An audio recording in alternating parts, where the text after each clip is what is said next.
በ1914 የበጋ ወቅት ዓለም የተለየች ነበረች። የአውሮፓ ታላላቅ ኤምፓየሮች ትከሻ ለትከሻ እየተለካኩ የጦር ኃይላቸውን እያጠናከሩና ምኞታቸውም ገደብ የለሽ ነበር። በዚህ ወቅት ኢንዱስትሪዎች እያደጉ፣ ከተሞች በከፍተኛ ሁኔታ እየተስፋፉ፣ እንዲሁም ቴክኖሎጂ ከመቼውም ጊዜ በላይ በፍጥነት እያደገ ነበር። ነገር ግን በዚህ የእድገት ቅዠት ውስጥ ውጥረቶች እየጨመሩ ነበር።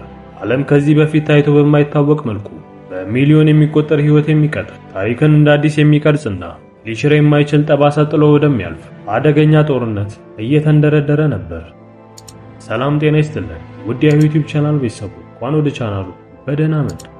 ይህ ከ15 ሚሊዮን በላይ ሕይወት የቀጠፈውና ታላቁ ጦርነት በመባል የሚታወቀው የአንደኛው የዓለም ጦርነት ታሪክ ነው።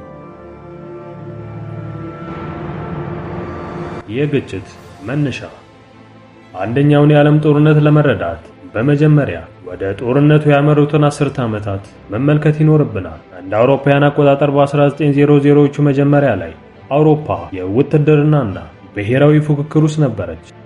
ወደ ጦርነት ያመሩ ዋና ዋና ምክንያቶች፣ አንደኛ ወታደራዊ ኃይል።